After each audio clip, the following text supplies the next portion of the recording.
સુરત જિલ્લાના તડકેશ્વર ગામમાં 21 કરોડના ખર્ચાથી બનાવેલી પાણીની ટાંકી શરૂ થાય પહેલા જ કોલાપ્સ થઈ ગઈ હતી અને એ મામલે સરકાર દ્વારા એસબીઆઈટી અને ગાંધીનગરની વિજિલન્સને તપાસ સોંપી હતી અને 6 સેમ્પલો બંને એજન્સીઓ દ્વારા લેવામાં આવ્યા હતા. એસબીઆઈટીને આ જે રિપોર્ટ છે એ અમારે હાથમાં આપ જોઈ શકો છો. તેમાં સ્પષ્ટપણે ઉપર લખ્યું છે કોન્ક્રીટ ફેલ્ડ, એટલે કે જે પાણીની ટંકી બનાવવા માટે જે મટીરિયલ યુઝ કરવામાં આવ્યું હતું કોન્ક્રીટ જે છે એ ફેલ જોવા મળી રહ્યો છે. તો એસબીઆઈટીના જે પ્રોફેસર છે ડોક્ટર અતુલ દેસાઈજી, તેઓ ગુજરાત તક સાથે વાતચીત કરવા માટે ઉપસ્થિત છે. એમની સાથે વાત કરીશું, જાણવાની કોશિશ કરીશું કે સર આ જે કોન્ક્રીટ ફિલ્ડનું રિપોર્ટ આપે આપ્યું છે તો ટેકનિકલી કઈ રીતે આને શું કહેવાય છે અને કઈ રીતનું આ આખું તપાસ કરી હતી. હા, મારું નામ ડોક્ટર પ્રોફેસર અતુલ દેસાઈ છું. હું અહીંયા એસબીઆઈટીમાં છેલ્લા 42 વર્ષથી સેવા આપું છું અહીંયા કોલેજમાં. અને આજે તડકેશ્વરની જે પાણીની ટાંકી પડી ગઈ તેની તપાસ અમને સોંપવામાં આવેલી સરકાર દ્વારા. અને બીજો આપણે ગાંધીનગરની વિજિલન્સ ટીમની પાસે પણ તપાસ હતી. એટલે અમે લોકો જ્યારે સાઇટ પર ગયા આપણે પોલીસ ને બધાની સાથે, અને ત્યારે અમે લોકોએ 3 પ્રકારના સેમ્પલ કલેક્ટ કર્યા. એક આપણે કોન્ક્રીટના ટોટલ 12 સેમ્પલ કલેક્ટ કરેલા, તેમાં 6 ગાંધીનગર વિજિલન્સ પાસે છે, 6 અમારી પાસે આવેલા એસબીઆઈટી પાસે ટેસ્ટિંગ માટે. લોખંડના 26 સેમ્પલ હતા, તેમાં 13 અમે લોકો લાવ્યા, 13 આપણે ગાંધીનગર લેબોરેટરી પાસે છે. તો તેના અમે ગઈકાલે માટીના સેમ્પલ લીધા છે, પણ એ 10 દિવસ પછીનું રિઝલ્ટ આવશે.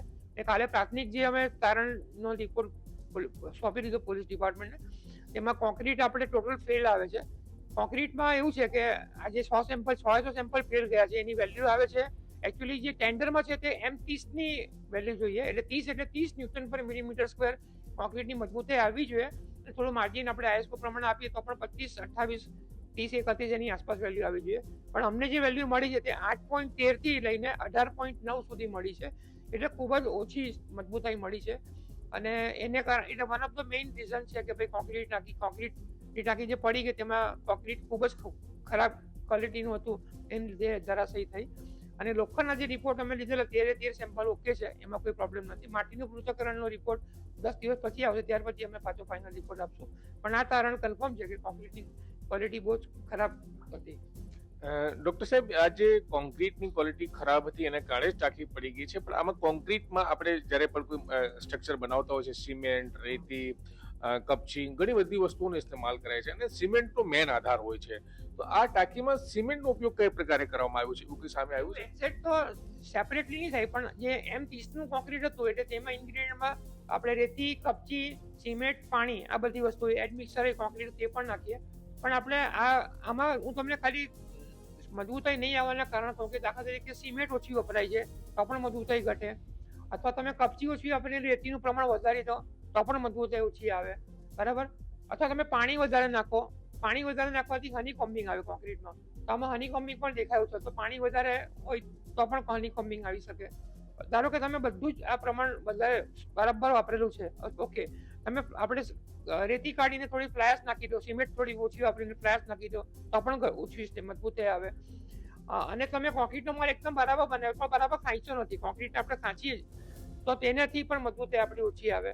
અથવા બધું જ બરાબર કર્યું છે પણ પાણી છાંટીએ નહીં બરાબર, ક્યોરિંગ નહીં કરીએ, એટલે ઘણા બધા કારણોથી મજબૂતાઈ ઓછી આવે અને કોન્ક્રીટ બને. એટલે આપણે આ કેસમાં તો તમે સમજી લો કે મટીરિયલ બરાબર વપરાયું નથી. કોઈ પણ આ બધા કારણ જે બોલી ગયું તેમાં ઉણપ છે, એટલા માટે આપણું કોન્ક્રીટની મજબૂતાઈ ઓછી આવી અને ટાંકી ફેલ થઈ ગઈ. લોકોના સેમ્પલ ઓકે આવે છે, આપણે માટીના સેમ્પલ હવે પછી 10 દિવસ પછી રિઝલ્ટ આવે એટલે અમે આપશું.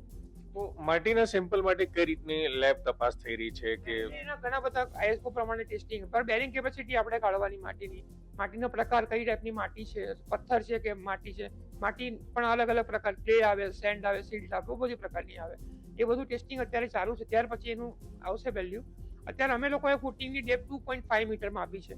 2.5 મીટર ફૂટિંગની ડેપ્થ બરાબર છે ડિઝાઇન, એટલે એના કરતાં વધારે જોઈએ કે શું જોઈએ કે જેથી એ માટીમાં દબાઈને ટકી રહી. આટલી મોટી ટાંકી 9 લાખ લીટરની ટાંકી હતી, તો એ બધું એને આધારે પછી જજમેન્ટ પણ આવશું. 10 દિવસ પછી રિઝલ્ટ આવશે. તો આપે સાંભળ્યું કે કઈ રીતે તડકેશ્વર ગામમાં 21 કરોડના ખર્ચેથી બનેલી પાણીની ટાંકી શરૂ થાય તે પહેલા ધરાશાયી થઈ ગઈ હતી. આ જે રિપોર્ટ છે SB90 ના સિવિલ એન્જિનિયરિંગ ડિપાર્ટમેન્ટ દ્વારા આપવામાં આવ્યું છે. ડિપાર્ટમેન્ટ ઓફ સિવિલ એન્જિનિયરિંગ અને ડોક્ટર અતુલ દેસાઈએ ગુજરાત સાથે વાતચીત કરતા જણાવી રહ્યા છે કે કોન્ક્રીટ જે છે એકદમ ફેલ જોવા મળ્યું છે આખા રિપોર્ટમાં. અને અહીં આપ જોઈ શકો છો જે 8.13 અને 18.90 ની જે મજબૂતાઈ હોવી જોઈએ તે સામે આવી છે. જ્યારે કે કોન્ટ્રાક્ટર દ્વારા જ્યારે ટેન્ડર આપવામાં આવ્યું હતું ત્યારે 30 ની મજબૂતાઈ બતાવવામાં આવી હતી. એટલે કે કોન્ટ્રાક્ટર દ્વારા ટાંકી બનાવવામાં પૂર્ણ રૂપથી ગોવાચારી કરવામાં આવી છે. આ હું નથી કર્યો, SB90 ની આ જે તપાસ રિપોર્ટ છે તે કહી રહી છે. તો આપ સમજી શકો છો કે જ્યારે સરકારી કોઈ પણ પ્રોજેક્ટ બનાવવા માટે ટેન્ડર પ્રક્રિયા હાથ ધરાતી હોય છે ત્યારે જે ટેન્ડર લેવા વાળા કોન્ટ્રાક્ટર હોય છે તે સરકાર મુજબ જ એમાં ભરતા હોય છે, પણ જ્યારે કામગીરી કરતા હોય છે ત્યારે મટીરિયલ્સ ખૂબ વીક વાપરતા હોય છે. એટલા માટે જ સરકારી બિલ્ડિંગો, સરકારી પ્રોજેક્ટ શરૂ થાય તે પહેલા ધરાશાયી થઈ જાય છે અથવા 5-10 વર્ષમાં ધરાશાયી થઈ જાય છે. તો તડકેશ્વરમાં જે પાણીની ટંકી ટ્રાયલ બેઝ પર હતી, ટ્રાયલ દરમિયાન જ ધરાશાયી થઈ છે. તો એનું જે રિપોર્ટ છે SB90 તરફથી જાહેર કરવામાં આવ્યું છે કે મટીરિયલ્સ જે છે ફેલ ગયું છે, જ્યારે કે લોખંડ જે વપરાતું હતું તેનો રિપોર્ટ ઓકે છે. ને હવે જે ટાંકી જે જગ્યા બનાવવામાં આવી હતી અને ત્યાં જગ્યા કઈ પ્રકારની છે, માટી કઈ પ્રકારની છે, તો માટીનો જે રિપોર્ટ છે આવનારા 10 દિવસમાં સામે આવશે ત્યારે ફાઇનલ રિપોર્ટ પર કહેવાશે. પણ હાલ જે મટીરિયલ્સને લઈને ફાઇનલ રિપોર્ટ આવી ગયું છે અને એમાં સ્પષ્ટપણે જે કોન્ક્રીટ છે એ ફેલ જાહેર કરવામાં આવ્યું છે.